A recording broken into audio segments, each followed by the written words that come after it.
அழைக்கின்றாரே நம்ம அண்ணா சாமி அழைக்கின்றாரே. மாயன் மயம் ஆன்மீக அன்பர்களுக்கெல்லாம் என்னுடைய அன்பான பணிவான ஆசீர்வாதத்தை தெரிவித்துக் கொள்கிறேன். மாயன் மயம் மாயன்மையினை பொறுத்த வரைக்கும் எத்தனையோ கிரக சம்பந்தமான நவ கிரகங்களுடைய பயிற்சியெல்லாம் உங்கள் நலன் பொருட்டு சொல்லி வந்தாலும் கூட முழுமையான பலனை பெறணும் அப்படின்னா நேரம் காலம், அந்த நேரமும் காலமும் அழிந்து விட்டாலே போதும். வாழ்க்கையை இழந்ததை பெற்று விடலாம், இழப்புகளை சந்தித்து விடலாம், இழப்பில்லாத ஒரு வாழ்வை வாழ்ந்து விடலாம். நல்ல மனைவி, நல்ல பிள்ளை, நல்ல குழந்தை, நல்ல தொழில் இருந்தாலும் ஒரு காலகட்டத்துல நிறைய இழப்புகளை சந்திக்கின்றோம், நிம்மதியை இழக்கின்றோம். அப்படிப்பட்ட ஒரு காலத்துல யோக பலம் என்று சொல்வார்கள். அந்த யோகத்துல ஒரு அற்புதமான யோகம் தான் கஜகேசரி யோகம் என்று சொல்வார். கஜகேசரி, இந்த கஜம் என்றால் யானை, கேசரி என்றால் சிங்கம். சிங்கத்தின் பலம் நமக்கு தெரியும். அது உடல் ரீதியாக இல்லாவிட்டால் ஒரு குரல் கொடுத்தாலே போய்விடும், நடுங்கி போவார்கள். அந்த வகையில யானையின் பலம் சொல்லவே வேண்டாம். அது மட்டும் கிடையாது, யானையினுடைய சிறப்பு என்னன்னு பார்த்தா தெய்வீகமானது. சிங்கமும் தெய்வீகமானது தானே. இரண்டுமே துர்க்கையின் வாகனம் இதுவாக இருந்தாலும் கூட, மகாகணனுடைய அம்சமும் இருந்தாலும் கூட சங்கடம் இல்லாத ஒரு வாழ்வை தரக்கூடிய ஒரு யோகம்னா கஜகேசரி யோகம் தான். அந்த யோகம் அமையுமா என்பதை இப்ப நான் பார்க்க போறோம். யாருக்கு? சிம்ம ராசிக்கு. சிம்மத்தை பொறுத்த வரைக்கும் மற்ற நிகழ்வுகளை எல்லாம், மற்ற கிரகங்களுடைய இருப்பை எல்லாம் மறந்து விடுங்கள்.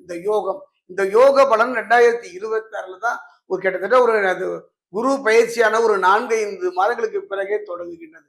அந்த வகையில் பார்க்கும்போது இது எவ்வாறு இருக்கும் என்பதை பார்ப்போம். தன்னம்பிக்கை, தைரியம், மனோதிடம், இதை மூன்றையும் ஒருங்கே தரக்கூடியதுதான் கஜகேசரி யோகம். குறிப்பா பாத்தீங்கன்னா அவர் குரு பகவான். குரு பார்க்க மட்டுமல்ல, குரு பலம் பெற்று விட்டாலோ, குரு உச்சம் பெற்று விட்டாலோ குருவினுடைய முழுமையான நன்மையை தரக்கூடிய ஒரு யோகம்.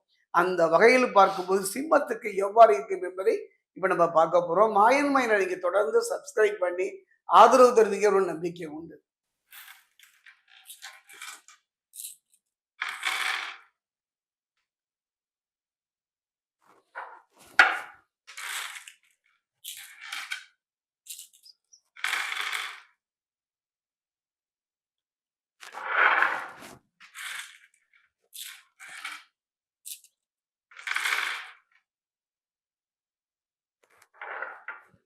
சிம்மராசியை பொறுத்த வரைக்கும் 12ல விரய குருவாக இருக்கிறார் என்றெல்லாம் கவலைப்பட வேண்டாம். அந்த விரயத்தை சுபமாக மாற்றுகின்ற ஒரு அற்புதமான யோகம் தான் கஜகேசரி யோகம். மற்ற கிரகங்கள், அதாவது இந்த யோகம் மட்டும் அமைஞ்சிட்டா போதுங்க, மற்ற கிரகங்களுக்கும் நமக்கு துணையாக இயல்பாகவே துணை செய்ய ஆரம்பித்து விடும். அந்த வகையில பார்க்கும் பொழுது இந்த யோக பலனை சிம்மராசிக்காரர்கள் முழுமையாக பெறுவார்களா?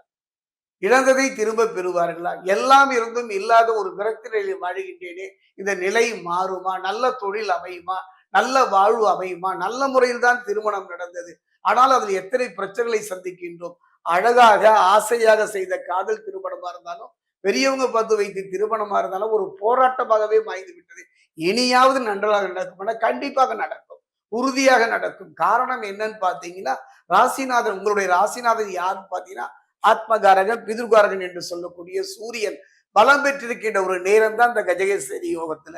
அதே நேரத்தில் திக்பலமும் பெறுகின்றார். 10வது ராசியிலும் மத்தியில 11வது ராசிக்கு பிரவேசிக்கின்ற சூரியன் வெற்றியை தரக்கூடியவர், கதிரவன்.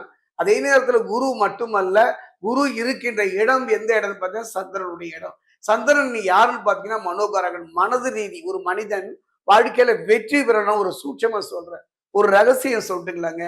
அந்த சந்திரன் மட்டும் சரியாக அமையிடுங்க. மனோகாரகன் ஒரு துவண்டு போவதும் வீறு கொண்டு எழுவதும் அவன் தான் காரணம். மதி என்று சொல்வார்கள். இந்த மதி நல்ல மதிங்க. அந்த ஒரு மனிதனை பொறுத்த வரைக்கும் புத்தி மதி என்று சொல்வார்கள். அருமையான ஒரு காலகட்டம். கலங்கி போய் விட்டீர்கள், கண்ணீர் சிந்தி விட்டீர்கள், ஏமாற்றத்தை சந்தித்து விட்டீர்கள், நல்லது கெட்டது புரிபடாத ஒரு காலகட்டத்துல ஆத்மகாரகன் என்று சொல்லக்கூடிய சூரியன் திக்பலம் பெற்று துணை இருக்கின்ற ஒரு காலம். கஜகேசரிய முழுமையாக பெறக்கூடிய ஒரு அற்புதமான தருணம் இது என்றுமே சொல்லுவேன். அதே நேரத்துல பாத்தீங்கன்னா அற்புதமான ஒரு அமைப்பும் என்று சொல்லுவேன். சங்கடங்கள் குறையும், வாய்ப்புகள் கிடைக்கும், தற்காலிக வேலை நிரந்தரமாகும். அது மட்டும் கிடையாதுங்க, 12ஆம் இடத்துல களத்திரகாரன் சுக்கிரன் பொருளாதார நிலையில ஒரு நல்ல முன்னேற்றத்தை இந்த காலகட்டத்தில் உருவாக்குவார், யோக பலனை தருவார். பிரித்திருந்த கணவன் மனைவி உறவா இருந்தாலும் சரி, பிள்ளைகள் உறவா இருந்தாலும் சரி, ஒருவர் புரிந்து கொள்கின்ற ஒரு தன்மை இந்த கஜகேசரி யோகம் சிம்மராசிக்கு அமைத்து தரும். அதே நேரம் சகோதரர்கள் மத்தியில் இருந்து வந்த பூர்வீக சம்பந்தமான சொத்து வழக்குகள் இருந்தெல்லாம் ஒரு நல்ல தீர்வு கிடைப்பதற்கான அருமையான சந்தர்ப்பம். அஷ்டமத்து செவ்வாயும் 7ஆம் இடத்து ராகவும் ராசியில் இருக்கும் யோகக்காரகன் என்று சொல்லக்கூடிய ராகுவினால நற்பலனை பெறக்கூடிய அருமையான ஒரு காலகட்டம். அதே நேரத்தில் பாத்தீங்கன்னா ஞானகாரகன் கேதுவும் மனதை குழப்பினாலும் கூட அந்த குழப்பத்திலிருந்து தெளிவை தரக்கூடிய ஒரு நிலைதான் சந்திரன். சந்திரனை பொறுத்த வரைக்கும் குரு சந்திரனுடைய இடத்துல இருப்பதனால கவலையே பட வேண்டாம். மன ரீதியான எந்த பிரச்சனைகள் வந்தாலும் எதிர்த்து போறக்கூடிய மன திண்மம், மன திடம், அந்த நிலையை அவர் இந்த கஜகேசரி யோகத்தின் மூலமாக சிம்மராசிக்காரர்கள் பெறுவீர்கள். அது மட்டும் கிடையாதுங்க. குறிப்பா சொல்ல போனா ஒரு அற்புத காலங்கள். பொன் வைக்கும் இடத்தில் பூ வைக்கிறது போல. ஏங்க, கடந்த காலத்து கசப்பு, கடந்த காலத்தினுடைய ஏமாற்றம், கடந்த காலத்தினுடைய துரோகம், இதையெல்லாம் மறந்து விடுங்க. இனி எடுத்து வையுங்கள் ஒவ்வொரு அடியும். வெற்றி உங்களுக்கு தான். சிம்மராசியை பொறுத்த வரைக்கும் ஆணாக இருந்தாலும் சரி, பெண்ணாக இருந்தாலும் சரி, ஒரு அற்புதமான யோக பலன் வேலுங்க. அந்த யோகத்தை தரக்கூடியவர். காரணம் என்னன்னு பார்த்தீங்கன்னா, சிம்ம ராசியை பொறுத்த வரைக்கும் 12ல விரய குருவாக இருக்கின்றார்கள். கவலைப்பட வேண்டாம். விரயத்தை சுபமாக மாற்றுகின்ற வல்லமை இந்த கஜகேசரி யோகத்திற்கு உண்டு. அந்த யோகத்தினுடைய பலனை பெறுகின்ற அற்புதமான ஒரு சந்தர்ப்பம். இறையருள், குருவருள் நிறைந்த ஒரு காலகட்டம். அது மனரீதியான இதுவரை இருந்து வந்த பாதிப்புகளில் இருந்து உங்களை காக்கின்ற கவசமாக அற்புதமான யோக பலனை தரக்கூடிய ஒரு காலம் இந்த கஜகேசரி யோகம். சிம்மராசி நீங்க செய்ய வேண்டியது ஒன்றே ஒன்றுதான். எதை பற்றியுமே எந்த நிலையும் தலைக்கு வந்தது தலப்பாவோட போச்சு. இனி எதை பற்றியுமே ஒரு மன ரீதியா, உடல் ரீதியா கலங்கி நின்று விடாதீர்கள். மனிதனுடைய எல்லா பிரச்சனைக்கும் ஒரு காரணம் இருக்குன்னா அது மன ரீதியான பிரச்சனை தான். மனமது செம்மையானால் மந்திரமே ஜபிக்க வேண்டாம் என்கின்றார்கள். அந்த மனது செம்மையாகின்ற ஒரு அற்புதமான ஒரு யோக பலன் தான் கஜகேசரி யோகம். அது சிம்மராசிக்கு முழுமையாக இருக்கின்றது. நீங்கள் செய்ய வேண்டியதுன்னா அறுபடை வீட்டுல ஒருபடை வீடு, முருகனுடைய ஆலயம். அவ்வளவு தூரம் போக முடியலன்னா அருகில் உள்ள முருகன் ஆலயம் சென்று முருகனுக்கு உங்களால் முடிந்த தேனோ, பாலோ, பன்னீரோ அபிஷேகம் செய்து பாருங்கள். திருத்தணி பாதசனீஸ்வரர் ஆலயத்தில் அமைந்துள்ள, அதாவது நமக்கெல்லாம் குருன்னா தட்சிணாமூர்த்தி தானே. இந்த ஆலயத்தில் பிரகஸ்பதிக்கு ஒரு அற்புதமான ஒரு ஆலயம். அடர்ந்த வனம், வனத்திற்கு நடுவே பிரகஸ்பதி நின்று கொண்டிருக்கின்றார். ஒரு 5 நிமிஷம் 10 நிமிஷம் போய் மன ரீதியா அவர் பாதத்தில் உங்கள் சிரசை வைத்து வணங்கி பாருங்கள்.